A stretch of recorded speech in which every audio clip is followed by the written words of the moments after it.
Hello friends, and welcome back to Luli's Homestead.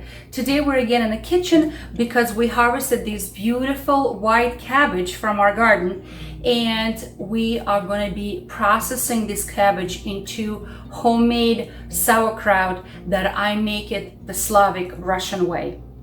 So I know this was a very difficult season, battling against slugs, against caterpillars. It was just so many bugs in my garden this year. It's so difficult. But we have combated that with the natural sprays that I made using regular kitchen ingredients, and I will link up the video for that. So take a look to see how I combated the bugs in my garden. And I have to say, here it is, the result. We have beautiful cabbage that we harvested. This guy is 5.5 pounds. This one is 4.5 pounds, and this one is 4 pounds, and they're nice and heavy and dense. So yes, there is hope saving and protecting and treating the garden naturally. So today I'm going to make sauerkraut the old-fashioned way with the fermentation process, no vinegar. So let me show you how I make Russian sauerkraut just the way my mama made it. You guys ready? Come on.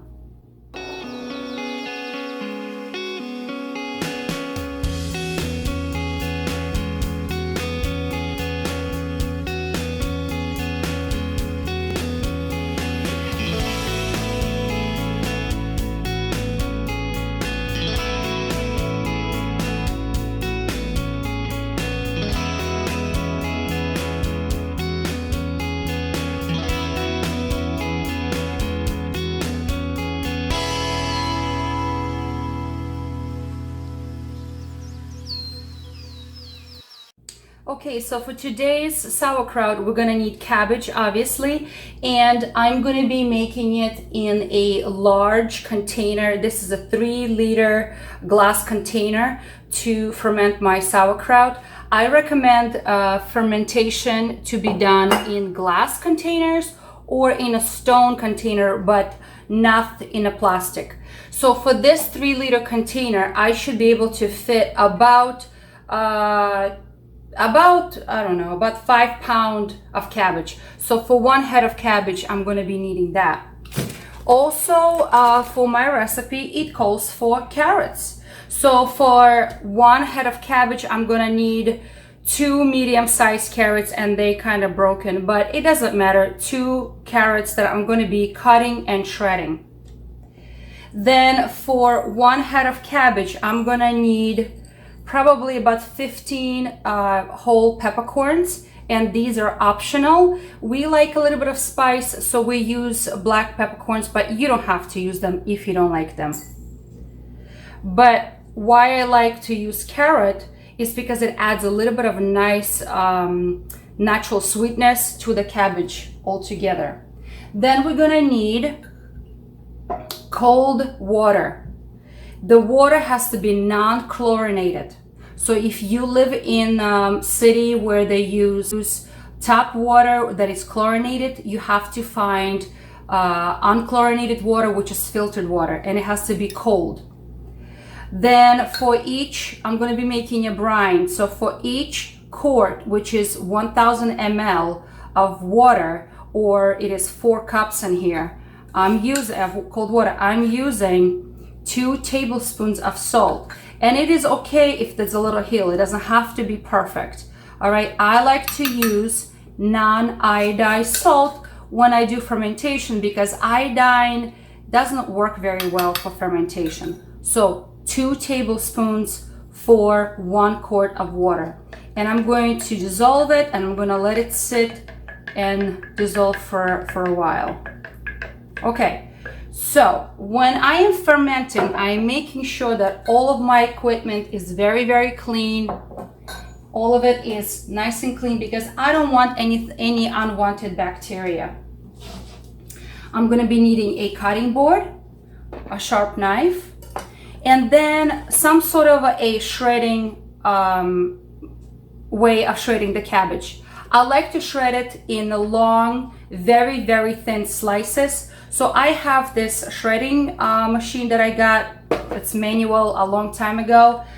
You may want to use a food processor to do it, or my mama just did it by hand. That's all. So let me cut this bad boy. This was 5.5 pounds of cabbage, because we need to get, oh, it's big, it's heavy. Because I need to get the core out.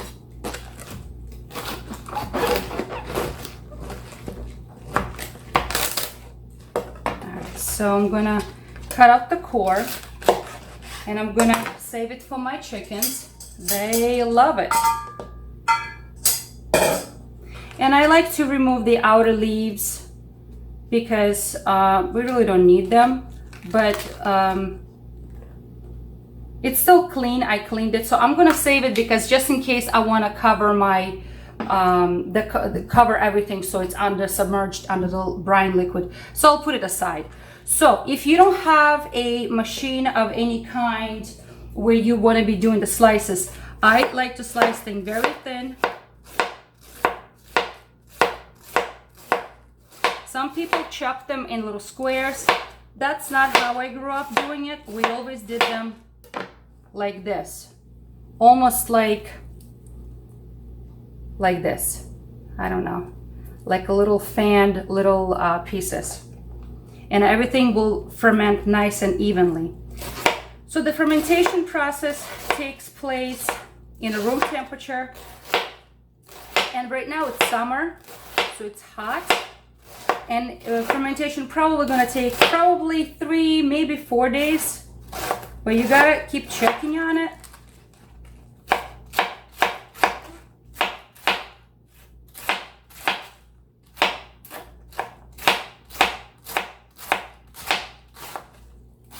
And it's gonna sit right on my counter.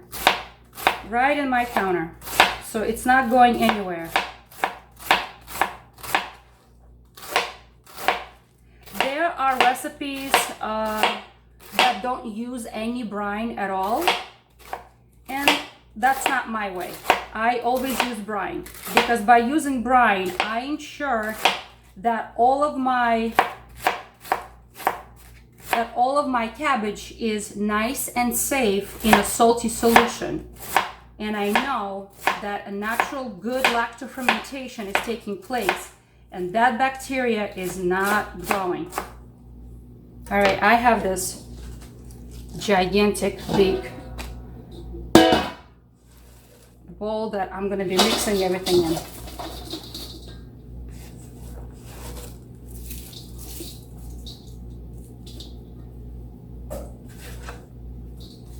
All right, I'm going to keep shredding everything, and then I will peel my carrots and I'll show you what I'm going to do with carrots. Give me a minute.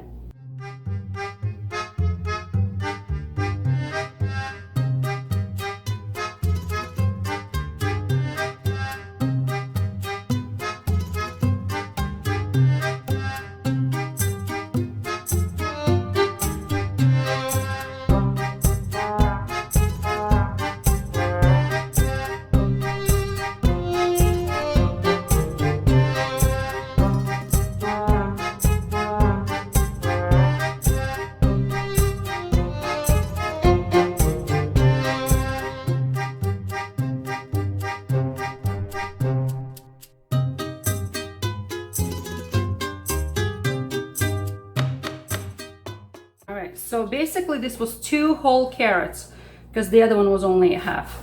So all right, 2 whole carrots.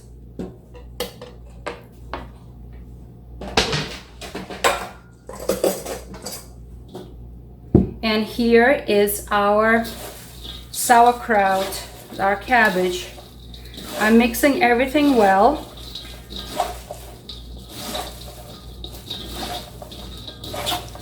Because I want all the carrot to be distributed evenly, because carrot is going to help, because of that sugar, it's going to help the fermentation. It's going to add a little bit of sweetness to the cabbage as well. Now, I do not salt it right now. All I'm going to do, I'm going to add my peppercorns, but again, the pepper is optional. You don't have to do it this way. And again, I mix everything. All right, my hands smell like cabbage. Okay, so here is my container, which is washed very well, and I always use baking soda to wash them because that's how my mama did it, and it helps to disinfect everything. And now I'm gonna be putting this inside.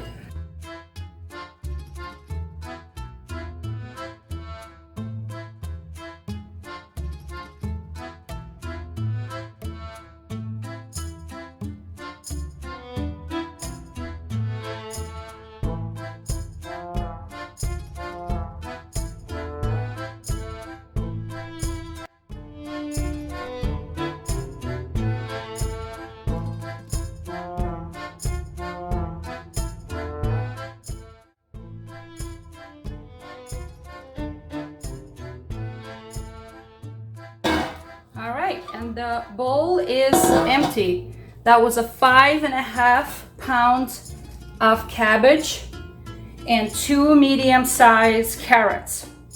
Okay, friends, so I know it's a little messy here, but that's part of cooking. So remember how I saved a couple of leaves? Well, I'm gonna need them. So right now I have made my brine. For 1 quart of cold, non-chlorinated water, I have 2 tablespoons of salt, and I am using Himalayan salt. It's a little pink, that's why the color looks pink. But Celtic salt will work, sea salt will work, even kosher salt will work. It's just not iodized. Please do not use iodized salt for fermentation. Okay, now, I have no idea if it's gonna be enough or not. I'm gonna guess it's not gonna be enough of 1 quart. Let me put this up a little bit for you guys so you can see better.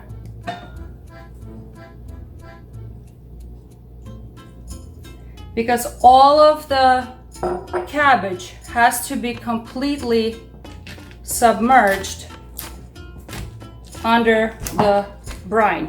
All right, so I have to make another quart, because I am looking and I am up to probably half.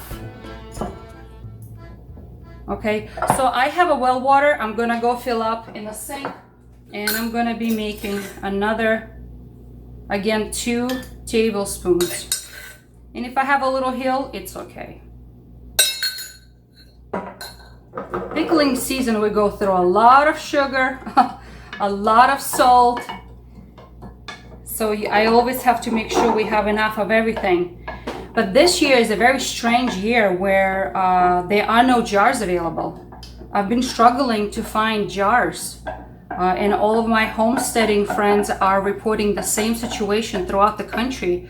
There are no jars and no lids. So if you come upon in a store, I would suggest grab a pack if you're gonna be doing some canning. All right. So let me pour the rest.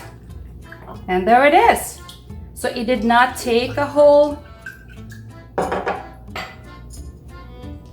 it didn't take the whole 2nd quart.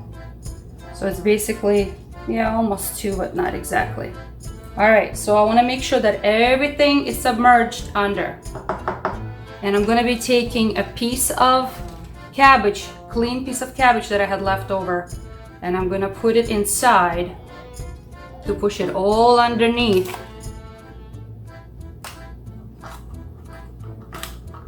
And I always put it for fermentation right on my counter in the plate. And the reason why I do that is because eventually all of this cabbage will give out even more liquid, and then what happens is that we have bubbling over, and we don't want to make any mess on the table. So we want to make sure that everything is covered under the brine, okay?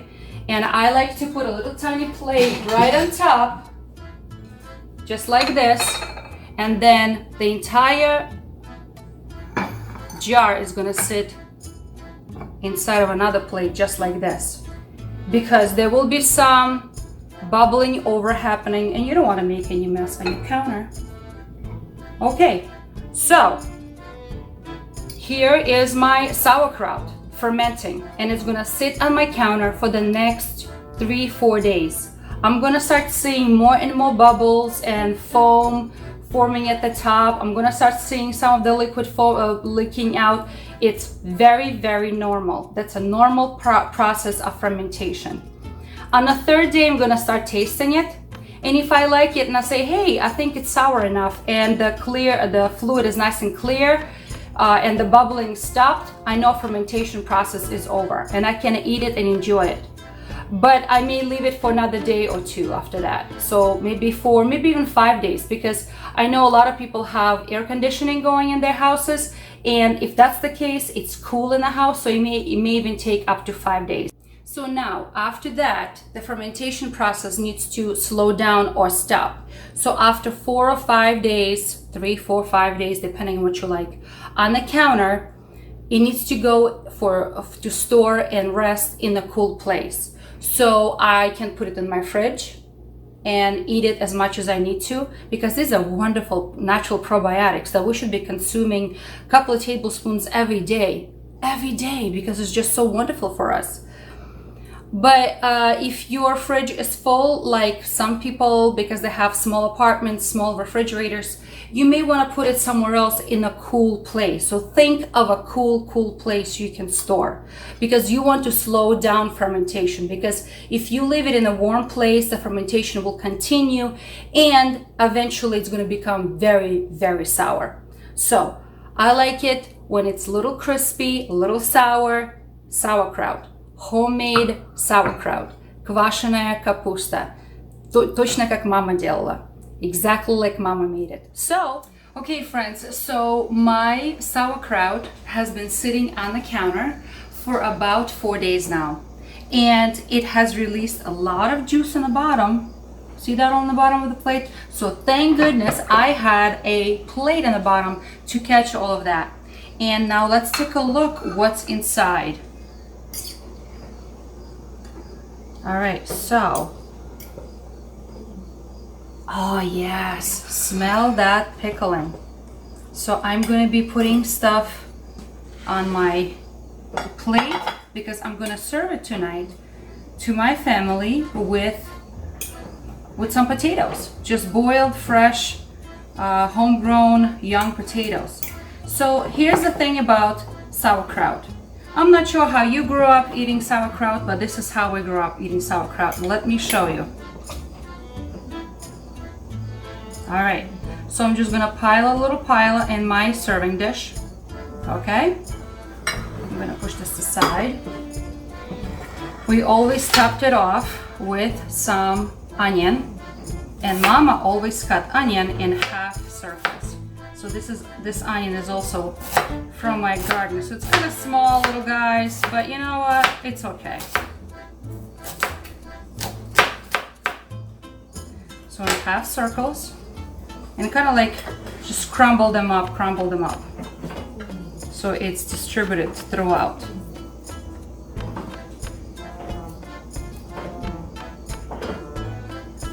All right. Now, if you wish, you can put fresh ground black pepper right now. I'm gonna omit it because I put some peppercorns into my sauerkraut when I was making. And now I'm gonna top everything off with your favorite oil. And in my case, I'm putting olive oil, extra virgin olive oil. This is the last of it. But growing up, we didn't have olive oil, so we used sunflower oil, but something like that. And I have some fresh scallions, just a little bit of scallions. Now look at this. This is how I grew up eating sauerkraut. Isn't this gorgeous? I'm crying right now because I was just cutting fresh onion, and boy, it's pungent. Anyway, this is a wonderful way to serve fresh probiotics to your family every day. Just a little bit, just a dollop on the side of your plate, but it's a wonderful addition. So I hope you guys stay encouraged and try to make home fermented sauerkraut.